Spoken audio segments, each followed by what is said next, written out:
Dans ce 12e cours, vous allez apprendre à utiliser votre clavier, c'est-à-dire vous allez apprendre comment devenir plus rapide et faire d'autres actions qui en temps normal vous demanderont d'utiliser la souris. Le but c'est d'être efficace et beaucoup plus productif après ce cours.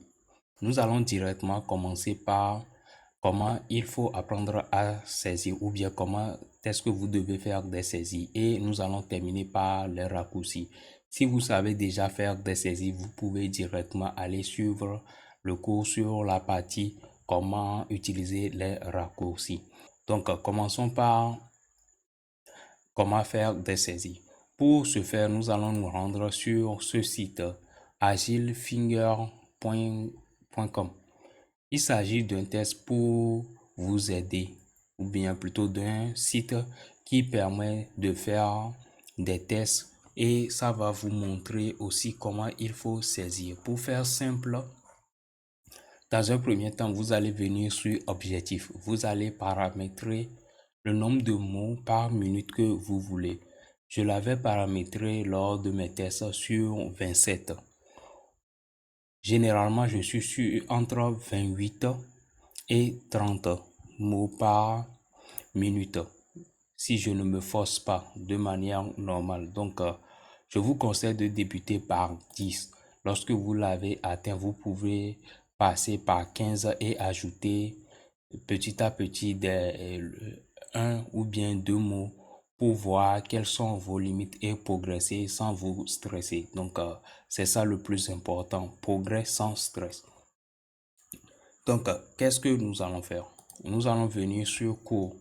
Ici, vous avez la possibilité de régler la minute. Attendez, voilà. Vous pouvez le régler sur 1 minute, 2 minutes ou bien 30 secondes. Je l'avais laissé sur 30 secondes.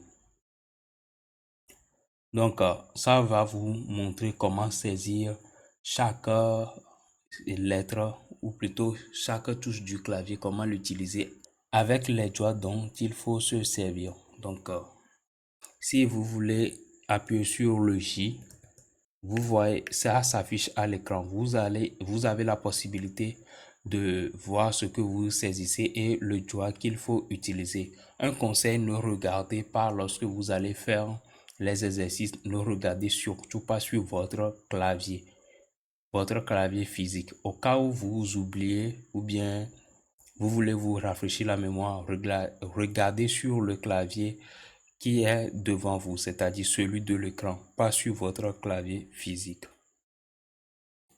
Donc, vous avez tout un ensemble de cours ici qui va vous aider. Ce qui va m'intéresser encore ici, c'est les tests. Il y aura des tests que vous allez saisir pour voir quel est votre niveau de rapidité. Donc, à vous de vérifier. Je vais faire un petit test pour que vous voyez. Je prends 30 secondes pour ne pas perdre mon temps et je vais saisir. Donc, c'est le test que je vais choisir et je vais plutôt écrire qui est ici. Et c'est le reste qui est en bas, je pense. Oui, c'est le reste qui est en bas. Avant, je ne l'avais pas remarqué. Je me focalisais juste sur le texte à écrire et vous pouvez le faire comme ça dans un premier temps. Après, vous pouvez prendre le temps de regarder celui-ci aussi pour deviner les mots qui vont venir. Mais dans un premier temps, concentrez-vous sur ce que vous voyez. Donc, je commence. Stop chrono.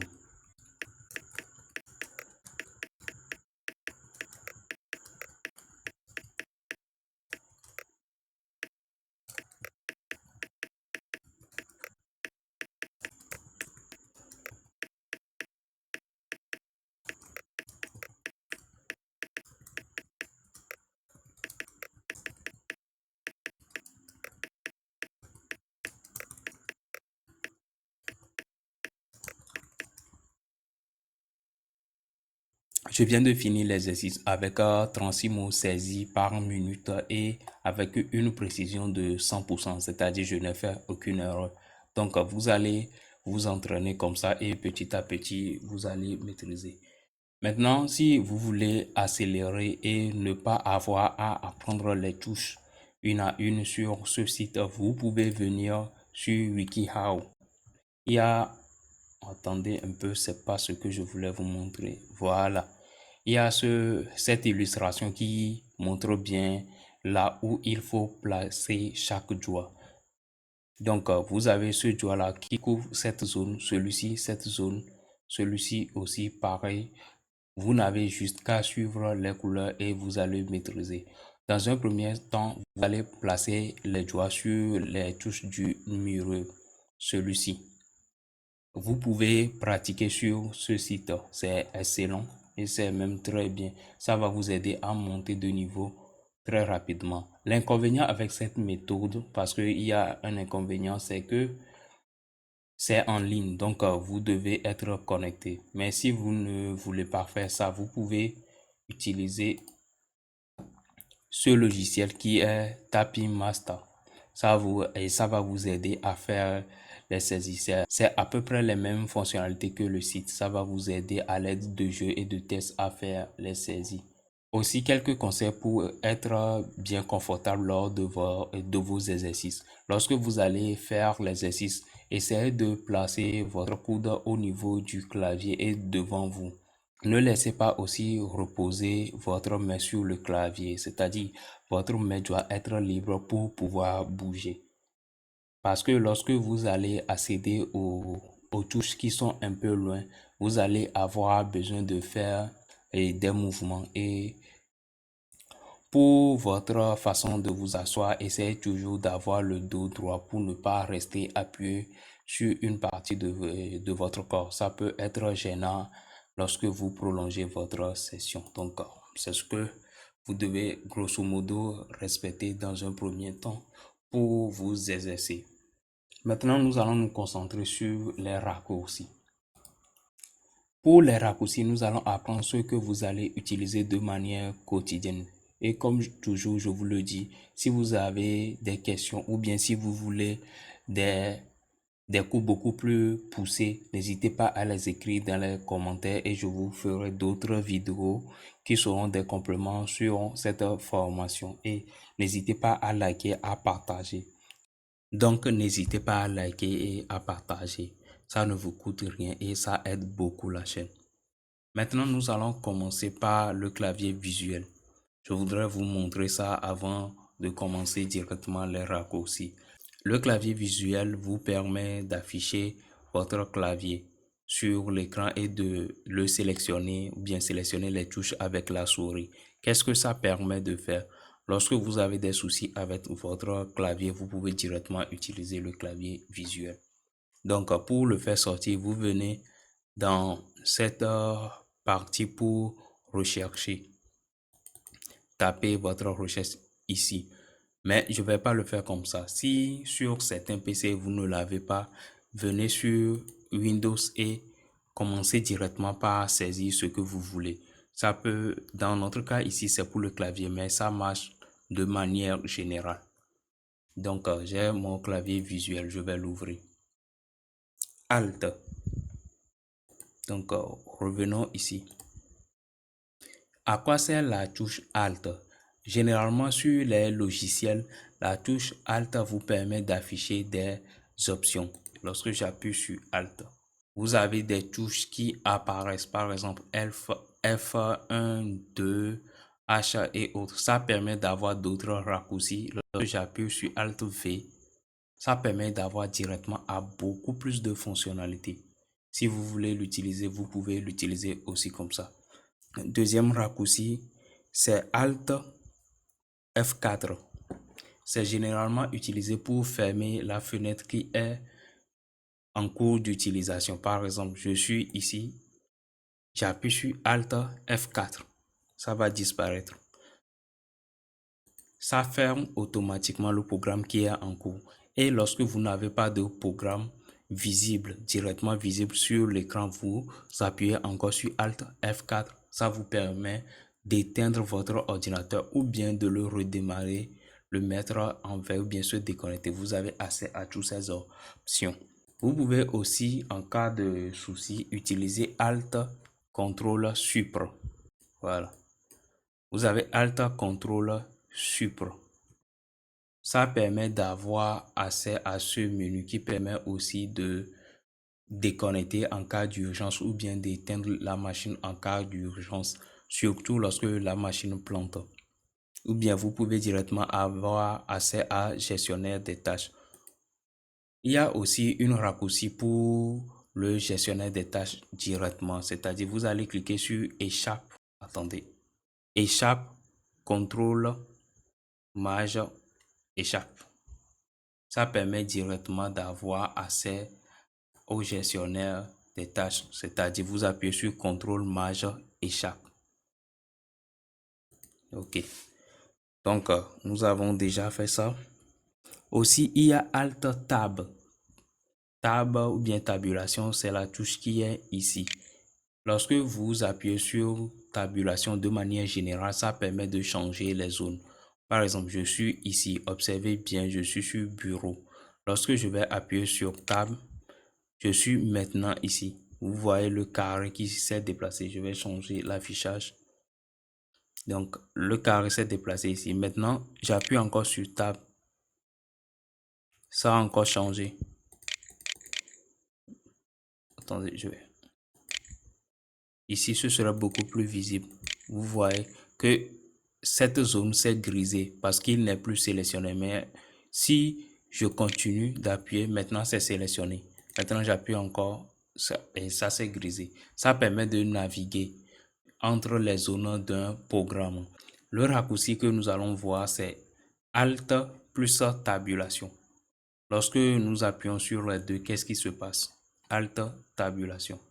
Vous allez avoir accès, lorsque vous le maintenez appuyé, au programme que vous venez d'ouvrir. Donc, vous pouvez le faire et profiter pour sélectionner le programme que vous voulez. Pour utiliser les contrôles, qu'est-ce que nous allons faire? Nous allons créer un nouveau dossier et un nouveau fichier. Nous allons commencer par le plus simple, c'est copier, coller ou bien couper, coller. Pour copier et coller un élément, il suffit simplement de faire CTRL-C. Le contrôle, c'est ça qui est ici. C'est généralement de ce côté sur la majorité des PC.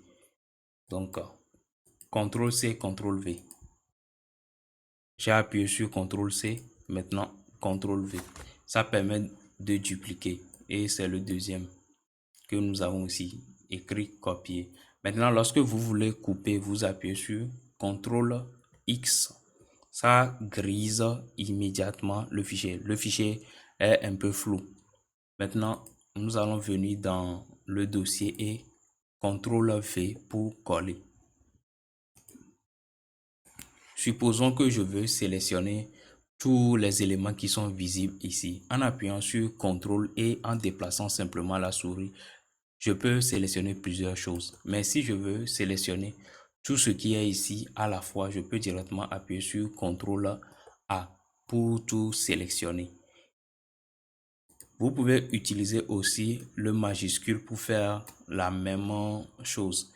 Et vous pouvez utiliser aussi la touche directionnelle pour tout ce que je viens de vous montrer. Si vous appuyez sur CTRL, vous sélectionnez un élément et vous appuyez sur la direction, ça va sélectionner les autres éléments aussi. Donc, gardez ça en tête. CTRL S. Nous allons ouvrir le document. Nous allons faire la saisie.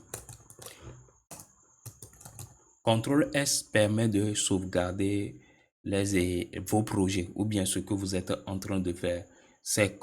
Tout ce que nous allons apprendre ici, c'est généralement commun au programme. C'est-à-dire vous pourriez l'utiliser avec tous les programmes. Donc, vous allez faire CTRL S. Ça permet d'enregistrer. Normalement, lorsque vous voulez enregistrer, vous venez sur Fichier et vous cliquez sur Enregistrer. C'est ça qui est ici. Mais en appuyant sur CTRL S, vous le faites directement. Ça permet de garder le fichier intact. Beaucoup ne le font pas parce que, supposons que j'ai effacé. Si je quitte et que je n'appuie pas sur enregistrer, j'appuie simplement sur si j'appuie sur annuler, ça va pas se fermer. Mais imaginons que j'appuie sur ne pas enregistrer dans un moment d'inattention.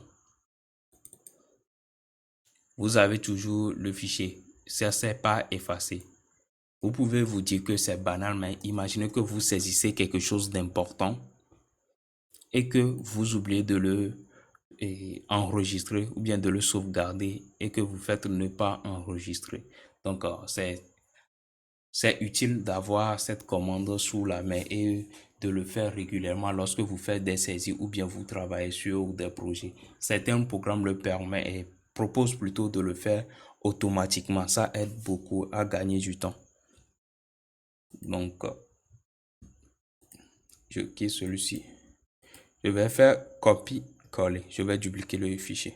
Maintenant, vous voyez que j'ai deux fichiers. Pour annuler ce que je viens de faire, je peux directement faire option et venir sur annuler la copie ou bien annuler copier. Ou bien je peux faire CTRL Z et ça va annuler ce que je viens de faire. Dans tous les programmes, vous pouvez l'utiliser pour revenir en arrière de manière générale. C'est utilisé pour revenir en arrière. Et CTRL Y pour aller de l'avant, c'est-à-dire ce que vous venez d'annuler, vous le refaites encore avec CTRL Y. Par exemple, CTRL Y, il remet le fichier que je viens d'annuler. Ça peut paraître un peu flou, mais gardez en tête que CTRL Y et plutôt CTRL Z permet d'annuler ce que vous venez de faire. Donc, qu'est-ce qu'il faut aussi? CTRL W. CTRL W permet de quitter. Lorsque vous êtes, c'est comme Alt F4. Ils font la même chose. Maintenant, nous allons voir les touches F. Vous avez F5 sur votre ordinateur. F5 permet d'actualiser. Lorsque je viens ici, je fais actualiser. Ça permet de rafraîchir ma machine. Si certains programmes sont là, il va les actualiser. Vous pouvez le faire directement avec F5. Supposons que vous voulez renommer un fichier. Vous êtes obligé de venir ici, appuyer sur Option et cliquer sur Propriété. Vous pouvez le renommer à partir d'ici aussi, ou bien vous pouvez directement venir ici et faire renommer. Mais si vous voulez être rapide, en cliquant directement sur l'objet, faites F2 et vous pouvez directement renommer. Ou encore en sélectionnant l'objet, vous cliquez une seule fois, ça sélectionne l'objet. Vous cliquez sur le test, pas sur l'icône, mais le test, ça vous propose de le renommer directement. Maintenant, nous allons voir les raccourcis avec les touches Windows. Pour les raccourcis avec les touches Windows, nous allons voir CTRL et plutôt Windows V. Ça permet de coller les choses. Sauf que pour CTRL V, ça permet simplement de copier et coller. Ça permet de coller directement ce que vous avez copié. Mais pour Windows V, ça permet d'avoir une liste de tout ce que vous avez copié et de choisir ce que vous voulez copier cette fois-ci. Lorsque vous le faites pour la première fois, il affiche impossible d'afficher l'historique. Vous devez l'activer. Maintenant, c'est activé. Pour refaire l'exemple, je vais sélectionner ce test et copier nouveau. Normalement, je peux directement coller le test nouveau, mais supposons que je copie test. Ok, je vais copier d'autres éléments pour montrer la différence. Supposons que je voulais renommer celui-ci. J'appuie sur Windows V. Windows V. Voilà. C'est venu. Vous avez les éléments que j'ai copiés. Il n'y a pas qu'un seul élément. Je peux maintenant choisir celui que je veux. Il peut copier aussi des photos aussi. Donc, il y a beaucoup d'éléments qui peuvent être copiés dans le papier. Nous allons voir Windows C. Windows C permet d'accéder à Cortana ou bien Copilot en fonction de votre utilisation ou bien de votre version du logiciel. pour moi, c'est pas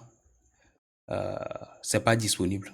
Donc, à vous de voir si cela vous intéresse. Suivant, qu'est-ce que nous avons encore? Windows et le point.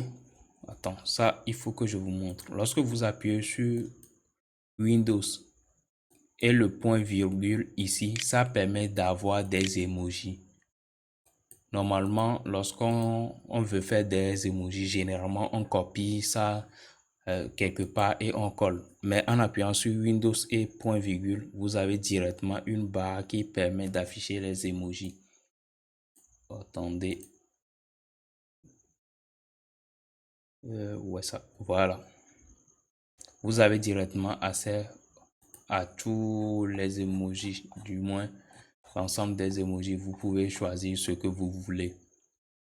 Il existe bien d'autres commandes que nous pouvons ajouter, mais pour ne pas faire une vidéo trop longue, j'ai décidé de vous donner les plus utilisées. Si vous voulez des choses beaucoup plus complexes ou bien des choses beaucoup plus avancées, n'hésitez pas à le faire savoir dans les commentaires.